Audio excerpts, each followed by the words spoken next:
আসসালামু আলাইকুম প্রিয় দর্শক, আলোচনায় আপনাদের সকলকে আমন্ত্রণ জানাচ্ছি। ব্যানার এবং হেডলাইন দেখে আপনারা নিশ্চয়ই বুঝতে পেরে গেছেন অলরেডি কি হতে চলছে। বেশ কয়েকটি ভোট কেন্দ্রে আগুন লাগিয়ে দেওয়া হয়েছে। সহিংসতার আশঙ্কা, গোয়েন্দা তথ্য। সহিংসতার আশঙ্কাটা গোয়েন্দা তথ্য, সেটা আমার তথ্য নয়, আগুনের তথ্যটা আমার। এবং এটা যে লাগিয়ে দেওয়া হয়েছে, আপনারা পত্রিকাগুলোতে যদিও দুই একটা পত্রিকা এসে, বাকি পত্রিকাগুলোতে নাও এসে থাকে, 100% শিওর সেটা এই পর্যন্ত প্রায় 11টা কেন্দ্রে আগুন লাগানো হয়েছে।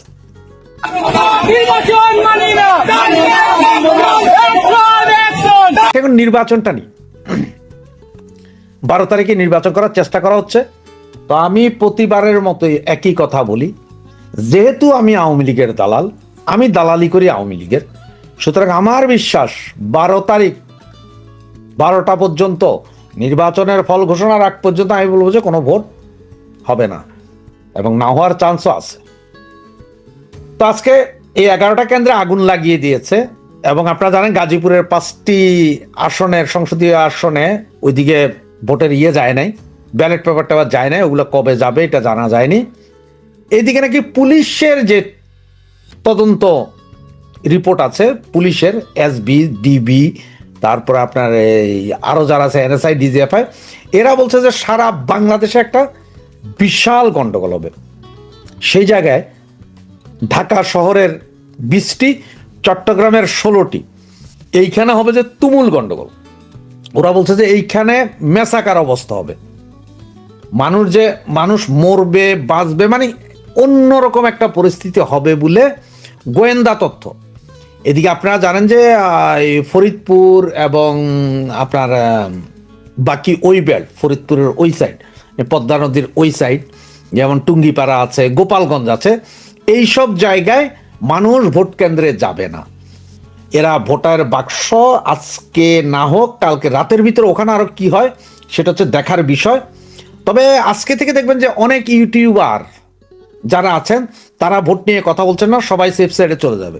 কিন্তু আমি আপনাদেরকে প্রতিনিয়ত আপনাদেরকে খবর দিতে থাকবো। আর যেহেতু কালকে রাতের 8টা থেকে আমাদের লাইভ চলবে, সুতরাং বিভিন্ন অঞ্চলের ছেলে পেলে যারা আছে, আমাদের ভাই বোন যারা আছে, তারা এসে তাদের অঞ্চলের কি পরিস্থিতি বলতে পারবে। তবে হ্যাঁ, এই ভোটটা বর্জন করতে হবে। আমি দেশবাসী এবং আমার ভাই বোন আপনাদেরকে অনুরোধ জানাবো যে এই ভোট কেন্দ্রে আপনারা যাবেন না। এবং যারা মনে করছেন যে বিএনপি এবং জামাতের সাথে মোটামুটি করে তো এলাকায় থাকছি, ভাই আপনার এলাকায় থাকেন, কোনো সমস্যা নাই। কিন্তু আপনারা যারা মনে করছেন যে না যাই আমরা ভোটটা দিয়ে আসবো আর কি, আচ্ছা ঠিক আছে যাবো, ওরা যেহেতু অনুরোধ করছে, যদিও আপনি মনে প্রাণে আওয়ামী লীগ করেন বা আওয়ামী লীগের সমর্থন করেন, তাদের উদ্দেশ্যে একটা কথাই বলি, ভোট কেন্দ্র পর্যন্ত যাবেন, কোনো সমস্যা হবে না। ভোটটা দিয়ে বাইরে হওয়ার পরে আপনার গিরাকাটটা ভাঙবে আওয়ামী লীগ, এই জামাত বিএনপি, এইটা মনে রেখেন। সুতরাং আপনারা অনুরোধ করব, ঘরে তালা মারেন, বাইট দিয়া তালা মাইরা ঘরের ভিতরে বসে থাকেন, ভোট কেন্দ্রে যাওয়ার দরকার নেই, কোনো ভোট কেন্দ্রে যাওয়ার দরকার, চুপচাপ বসে থাকেন, ভোট কেন্দ্রে যাওয়ার দরকার নেই। কারণ হচ্ছে যে এইটা কোনো ভোট হবে না। এবং কি পরিমাণ সন্ত্রাসী কর্মকাণ্ড আগামী 2 দিন চলবে জানেন, কেউ জানে না। 360 জন শার্প শুটার যারা 5ই আগস্টের পরে জেলখানা ভেঙে বেরিয়েছিল, একজনকেও ধরতে পারেনি। এখনো প্রায় 7.5 থেকে 8,000 অস্ত্র, যেগুলো পুলিশ থানা লুটের অস্ত্র, এগুলো উদ্ধার হয়নি। 2.5 লাখের উপর গুলি উদ্ধার হয়নি। সাউন্ড গ্রেনেড, হ্যান্ড গ্রেনেড উদ্ধার হয়নি। এসএসএফ এর যে অস্ত্র লুট হয়েছিল গণভবন থেকে, সেগুলো উদ্ধার হয়নি। এগুলো সব ব্যবহৃত হবে কালকে এবং পরশু, এই 2 দিন। সুতরাং কি চলে দেখতে থাকেন, মজা নিতে থাকেন, তবে ঘরে থেকে দেখেন, টিভির স্ক্রলে দেখেন, কারণ যে অবস্থানটা হবে সেটা আপনারা কেউ কল্পনাও করতে পারবেন না যে কি হয়। তো যেটাই বলছিলাম যে 11টা ভোট কেন্দ্র এখন পর্যন্ত আগুন লাগিয়ে দেওয়া হয়েছে। আজকে রাত এবং কালকে রাতের ভিতরে আরো কত হাজার আগুন লাগবে সেটা কেউ জানে না। তবে এটা আওয়ামী লীগ করছে না, সোজা বলে এটা আওয়ামী লীগ করছে, কারণ আমরা ভোট বর্জনে আছি না ভাই, আমরা তো ভোট কেন্দ্রে যাব না। ভোট কেন্দ্রে যাবো না তো কেন্দ্র জ্বালানোর আমাদের কি কাম? এটা জ্বালাইতেছে কিন্তু জামাত আর বিএনপি, আমরা জ্বালাইনি, আমরা যাই না, আমাদের ছেলেরা যায় না। কিন্তু ওই বিএনপি আর জামাত বলতেছে আর কি যে আমরাই এগুলো জ্বালাচ্ছি। ওই যে যত দোষ সব অঞ্জুগোষ কথায় আছে না একটা, সেরকমই অবস্থা আর কি। মধ্যে রাজনৈতিক দল ও প্রার্থীরা তাদের প্রচারণা শেষ করেছে। 12 ফেব্রুয়ারি বৃহস্পতিবার সকাল 7:30 থেকে বিকেল 4:30 পর্যন্ত টানা ভোট গ্রহণ চলবে। 300 আসনের তফসিল ঘোষণা হলেও জামাত ইসলামের প্রার্থী নুরুজ্জামান বাদলের মৃত্যুতে শেরপুর 3 আসনের নির্বাচন স্থগিত করা হয়েছে। ফলে 299 আসনে সংসদ নির্বাচন ও গণভোট হবে।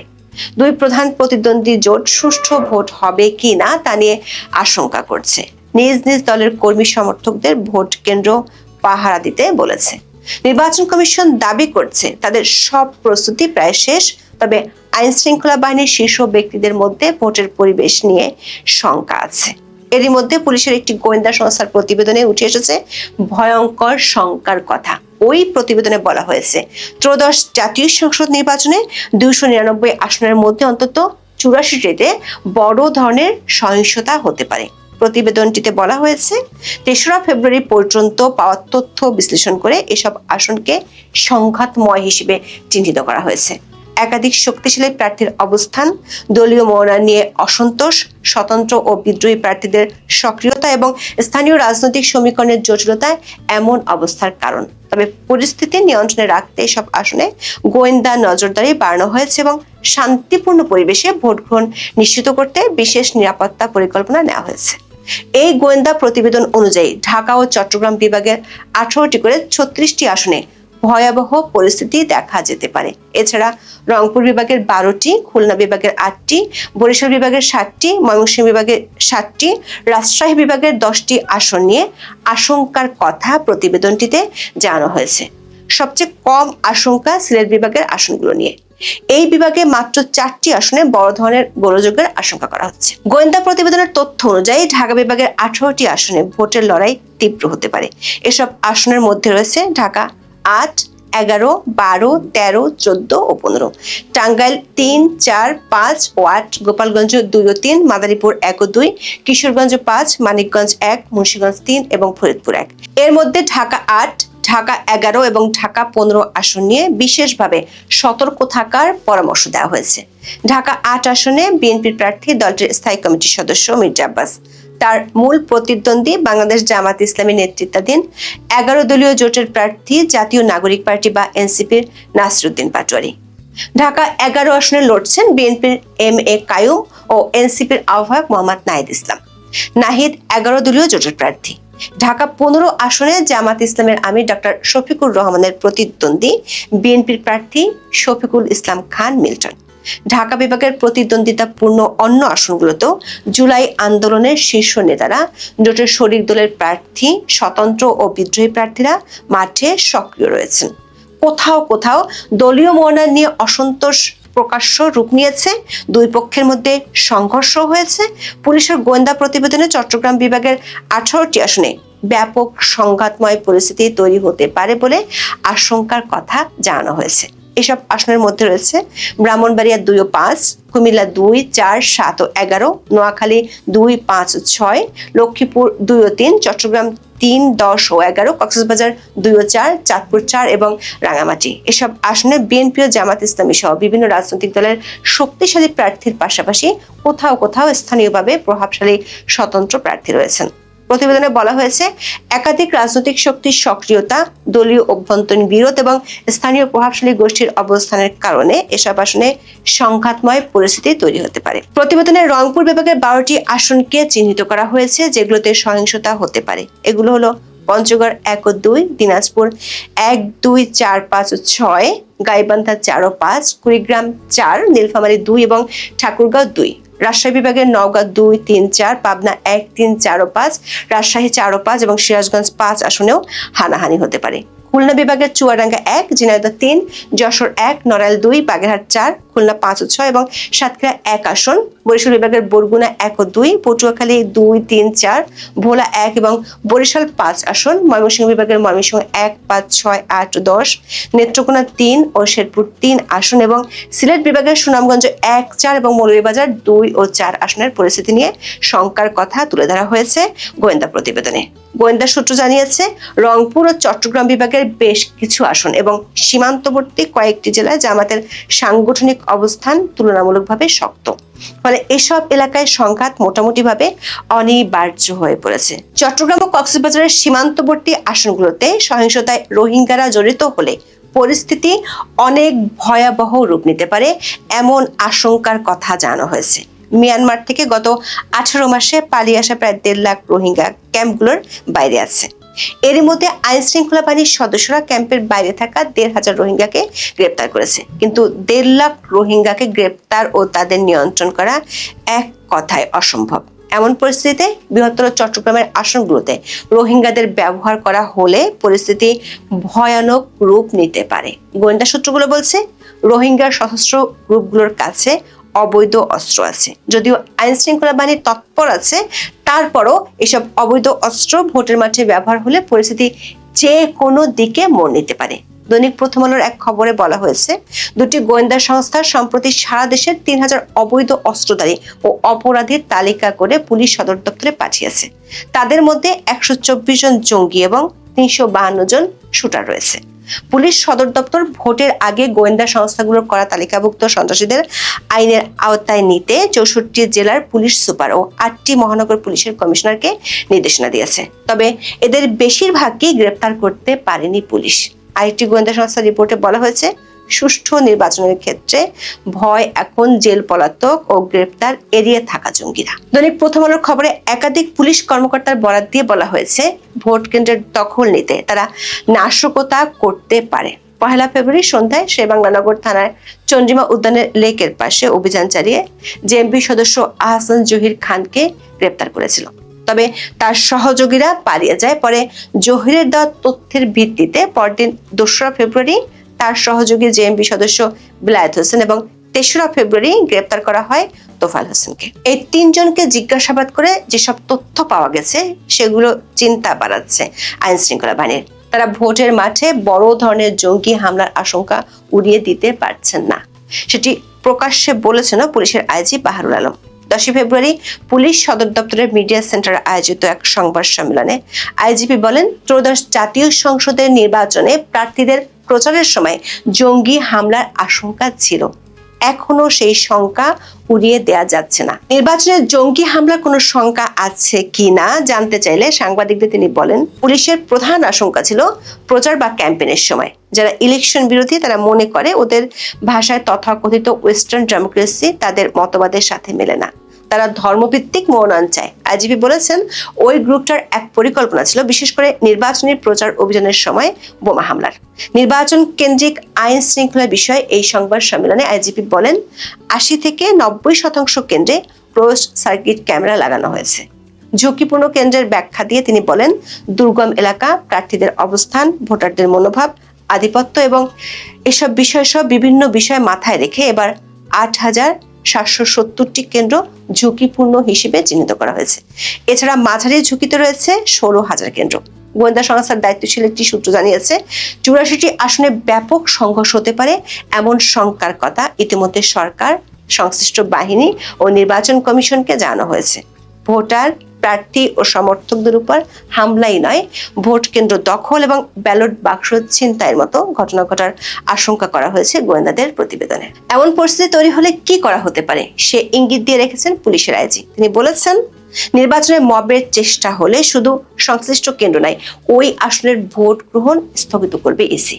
গোয়েন্দা সূত্রগুলো বলছে, 50টির বেশি আসনে ভোট গ্রহণ স্থগিত হলে নির্বাচনী ফলাফল ও গেজেট প্রকাশ লম্বা সময়ের জন্য ঝুলে যাওয়ার আশঙ্কা আছে। কারণ নির্বাচনের কয়েকদিন পরেই রমজান, তারপর এসএসসি পরীক্ষা। রমজানে এতগুলো আসনে পুনরায় ভোট গ্রহণ করা অসম্ভব। আমি আপনাদের সামনে এই আলোচনা কোনো বিশেষ শঙ্কা ছড়ানোর জন্য, আতঙ্ক ছড়ানোর জন্য বা আপনাদেরকে ভয় দেখানোর জন্য এই আলোচনার আয়োজন করা না। এবং কেউ যদি মনে করেন যে এটা কোনো একটা অংশের দৃষ্টিভঙ্গি, তা না। আমার সাংবাদিকতার সোর্সের নির্ভরযোগ্য তথ্যের উপরে আমি এই আলোচনাটা করছি। এবং ভালো না, সিচুয়েশন ভালো না, একটু থমথমে একটা পরিস্থিতি, গোমট একটা পরিস্থিতি।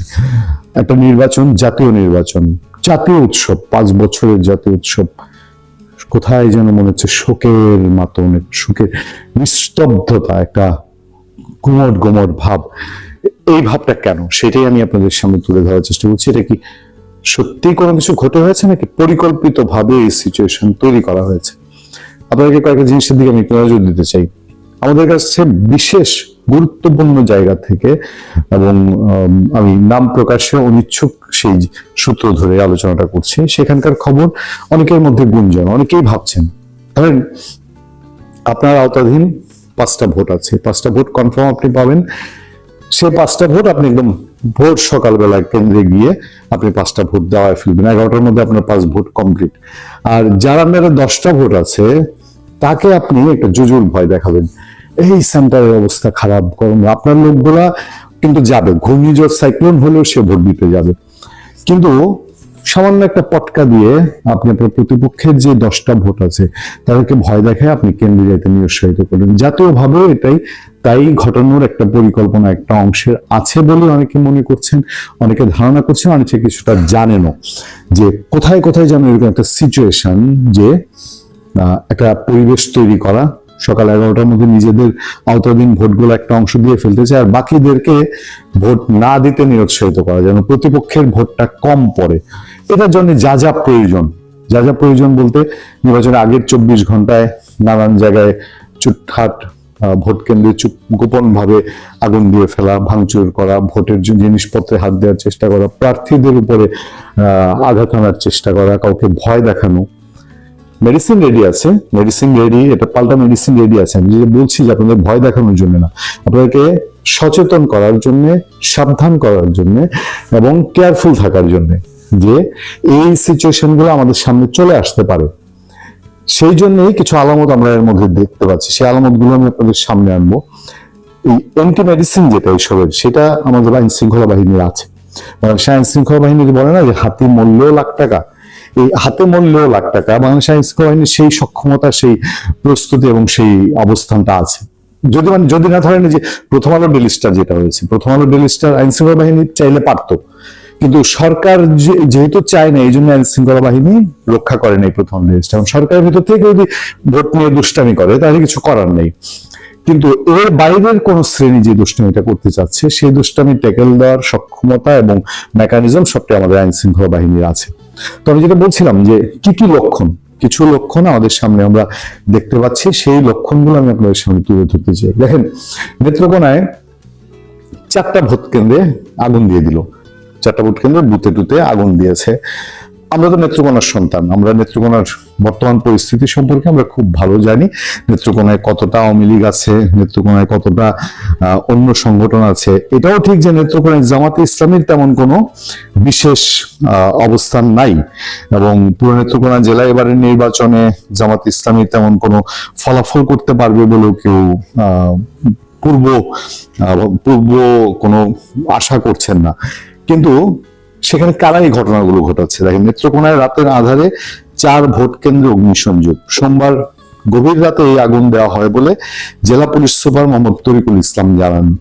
হ্যাঁ, কি হয়েছে ঘটনাটা? নেত্রকোনা সদর ও পূর্বধলা উপজেলায় রাতের আধারে 4টি ভোট কেন্দ্রে অগ্নিসংযোগ করা হয়েছে। সোমবার গভীর রাতে এই আগুন দেওয়া হয় বলে জেলা পুলিশ সুপার মোহাম্মদ তরিকুল ইসলাম জানান। আগুন দেওয়া ভোট কেন্দ্রগুলো হচ্ছে সদর উপজেলার পারলা সরকারি প্রাথমিক বিদ্যালয়, বামনমোহা সরকারি প্রাথমিক বিদ্যালয়, নূরপুর শ্রীধরপুর সরকারি প্রাথমিক বিদ্যালয় এবং পূর্বধলা উপজেলা হোগলা সরকারি প্রাথমিক বিদ্যালয়। পুলিশ সুপার বলেন, সোমবার রাত 2টা থেকে ভোর রাতের মধ্যে কোন সময়ে ভোট কেন্দ্রে কে বা কারা আগুন দেয়, চটের বস্তায় কেরোসিন বা পেট্রোল ঢেলে তাতে আগুন দিয়ে বিদ্যালয়ের কক্ষে ছুড়ে মারে, এতে তেমন কোনো ক্ষয়ক্ষতি হয়নি। ঘটনার তদন্ত শুরু হয়েছে, যারা আগুন দিয়েছে তাদেরকে চিহ্নিত করে আইনের আওতায় আনা হবে। কেন্দ্রগুলোতে আইন শৃঙ্খলা বাহিনীর সদস্য মোতায়েন করা হয়েছে। ভোটাররা নির্বিঘ্নে ভোট দিতে পারবেন, এ ব্যাপারে প্রয়োজনীয় ব্যবস্থা নেওয়া হয়েছে বলে জানিয়েছেন পুলিশ সুপার। মঙ্গলবার দুপুরে আগুন দেওয়া ভোট কেন্দ্রে পারলা সরকারি প্রাথমিক বিদ্যালয় পরিদর্শন করেছেন জেলা প্রশাসক সাইফুর রহমান, পুলিশ সুপার মোহাম্মদ তরিকুল ইসলাম। এই যে ঘটনাটা ঘটালো, নেত্রকোনা, বললাম যে আমরা নেত্রকোনার সন্তান, নেত্রকোনা আওয়ামী লীগের উপরে যে স্টিম রোলার গেছে, এটা আপনার বলার অপেক্ষা রাখে না। আপনি পুরো জেলা এখন তন্ন করে ঘুরলেও আগুন দেয়া লোক তো দূরের কথা, একটা দেয়াশলাই জ্বালানোর মতো লোকও নেত্রকোনা জেলায় আওয়ামী লীগ ছাত্রলীগে খুঁজে পাওয়া খুব মুশকিল। তারা এখন ওই দৌড়ের উপরে পলাতক অথবা জেলখানায় আছে। ফলে কারা করতে পারে এই স্টেপগুলা কারা নিচ্ছে, এই বিশেষ অংশটি কারা, তাদের লাভ কি? এটা কি আওয়ামী লীগের উপরে দোষ চাপায় অন্য কেউ ফায়দা নিতে চাচ্ছে? আমি আরেকটা খবরে আপনাদেরকে একটু নজর দিই, দেখেন দেখি এই খবরটার সাথে পূর্ববর্তী কোনো আশঙ্কা মিলে কিনা। নির্বাচনের জঙ্গি হামলার শঙ্কা আছে, উড়িয়ে দিচ্ছেন না আইজিপি। এই মুহূর্তে তীব্র আশঙ্কা বোধ করছি না, তবে উড়িয়েও দিচ্ছি না। তিনি ত্রয়োদশ জাতীয় সংসদের নির্বাচনে প্রার্থীদের প্রচারের সময় জঙ্গি হামলার আশঙ্কা ছিল জানিয়ে পুলিশ মহাপরিদর্শক আইজিপি বাহারুল আলম বলেছেন, এখনো সেই সংখ্যা উড়িয়ে দেওয়া যাচ্ছে না। মঙ্গলবার পুলিশ সদর দপ্তরের মিডিয়া সেন্টারে আয়োজিত এক সংবাদ সম্মেলনে কথা বলেছিলেন বাহারুল আলম। তিনি বলেন, আমি মনে করি জঙ্গি হামলার আশঙ্কাটা কেরানীগঞ্জের ঘটনা, মাদ্রাসায় বিস্ফোরণ যদি না ঘটতো এই মুহূর্তে তীব্র আশঙ্কা বোধ করছি না, তবে উড়িয়েও দিচ্ছি না। হামলার ব্যাপারে আমরা ব্যবস্থা নিয়েছি। নির্বাচনে জঙ্গি হামলার কোনো আশঙ্কা আছে কিনা জানতে চাইলে সাংবাদিকদের তিনি বলেন, আমাদের প্রধান আশঙ্কা ছিল প্রচার অভিযানের সময় ক্যাম্পেইনে যারা ইলেকশন বিরোধী, তারা মনে করে ওদের ভাষায় তথাকথিত ওয়েস্টার্ন ডেমোক্রেসিটা এটা তাদের মতবাদের সাথে মেলে না, তাদের ধর্মভিত্তিক মনোনয়ন হবে, এগুলো তারা বিরোধী, তারাই এরকম একটা প্ল্যান নির্বাচনী প্রচার অভিযানের সময় ফোটানো ইত্যাদি করা। সেটা গতকাল নির্বাচনের প্রচার শেষ হয়ে গেছে, কোনো ঘটনা ঘটেনি। এখন আশ্বস্ত হতে পারি জঙ্গি হামলার আশঙ্কা এখন আর ওভাবে নেই। আপনাকে একটু মিলিয়ে দেখবেন কিনা, এই তো 2 সপ্তাহ আগে মার্কিন যুক্তরাষ্ট্র যখন তার কর্মকর্তাদের বা তার স্টাফদের সতর্কতা জারি করেছে, তখন তারা বলেছে বাংলাদেশে জঙ্গি হামলা হতে পারে, ইভেন উপাসনালয়ে, ধর্মীয় উপাসনালয়ে জঙ্গি হামলা হতে পারে। ফলে একেবারে যে ফারাক কেটে গেছে তা কিন্তু না। আমি আবারও আশাবাদী, আমি আবারও মনে করি যে বাংলাদেশের আইন শৃঙ্খলা বাহিনী, ওই যে হাতি মূল্যে লাখ টাকা, তার কিন্তু এখন সেই ক্যাপাসিটি আছে, সে এটা টেকেল দিতে পারে। মুশকিলটা হলো যে সরকারের সদিচ্ছা আছে কিনা। ফলে এই গুমট সিচুয়েশন, এই একটা কি হয় অবস্থা, নির্বাচন এখনো 24 ঘন্টা আগে মানুষে কেন প্রশ্ন করে নির্বাচন হবে কিনা, এই সিচুয়েশনটা কাটানোর সবচেয়ে বড় দায়িত্ব হচ্ছে সরকারের। আগেই বলেছি, সরকারের যদি দুষ্ট ইচ্ছা থাকে তাহলে আর কিছুই করার নেই।